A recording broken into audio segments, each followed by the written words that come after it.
Film has the power to change our minds, our hearts, and the world. Colorado State University's Department of Communication Studies hosts the ACT Human Rights Film Festival. It's opening this Friday. The week-long event showcases films and filmmakers who hope to impact change and bring awareness and compassion to audiences everywhere. Joining me this morning is Dr. Scott Diffrient, Director of ACT Programming, and filmmaker Usama El-Shabi. And welcome to the show. Thank you for both being here. Thank you for having us. So first off, Scott, tell me about this film. It's called ACT. What does ACT stand for? Well, the ACT Human Rights Film Festival has the acronym ACT because those letters stand for Awaken, Connect, and Transform. Okay. And those concepts are really foundational to what this festival is all about. We see cinema or film as a perfect vehicle through which to communicate the value and dignity of other people's lives around the world and to hopefully challenge people's perceptions, misperceptions of other cultures around the world. When people come to our festival, they're literally connecting with other audience members, but they also have the opportunity to connect with filmmakers, visiting guests from around the world, directors, producers, and even the stars or subjects of some of these films are present. And so those conversations are just as powerful as the films themselves. Oftentimes I will get emails from people who went to our previous film festival last year talking about how life-affirming and even life-changing the conversations were after those films. It's crazy what one conversation can do and open up someone's world. What kind of films will be shown? Well, we have a very robust program this year. We have 16 international films. They represent the best examples of human rights cinema produced around the world over the past couple of years. We have, because of the nature of human rights cinema, it touches on a lot of different subjects. And so this year we're focusing on films that deal with the Syrian refugee crisis, albeit from a child's perspective.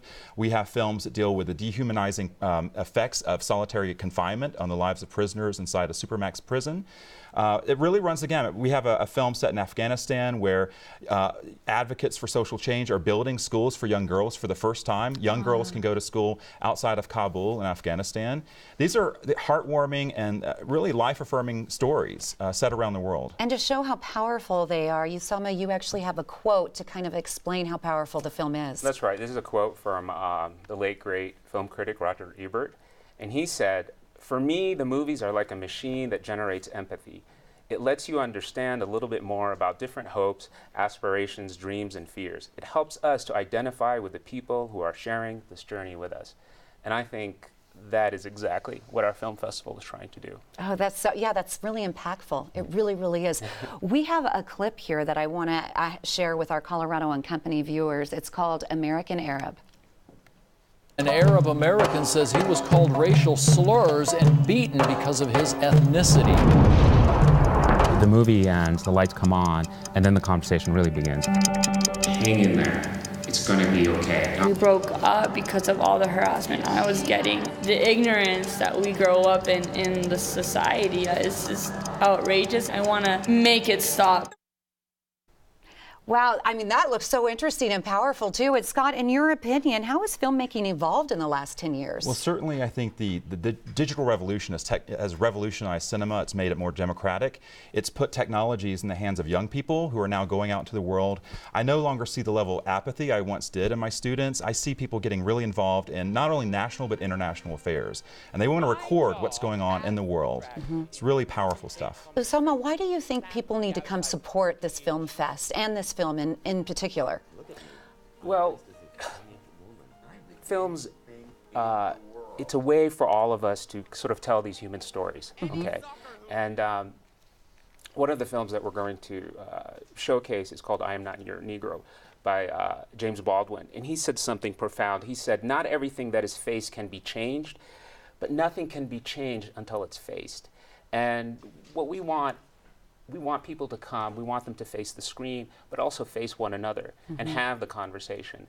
And that is really the essence of our film festival. It's to open up dialogue between one another. And you know, I said this last year and I'll repeat it. The conversation starts when the credits roll and the lights come back on. That's when we all start engaging and talking. You can feel the movement in the audience, can't you? How do we get tickets? You can go online, actfilmfest.org. That's actfilmfest.org. You can also show up at the venues, but I would tell people that already some of the screenings are selling out, so we want to get people in the theater and have them get their tickets as soon as they can. Yes, hurry, get out there and get those tickets. Awaken, connect, transform. The ACT Human Rights Film Festival takes place April 14th through the 21st in Fort Collins. To view trailers and to get the entire lineup for the fest, please go online right now. Here's that website. It's actfilmfest.com. Make sure you get your tickets right away.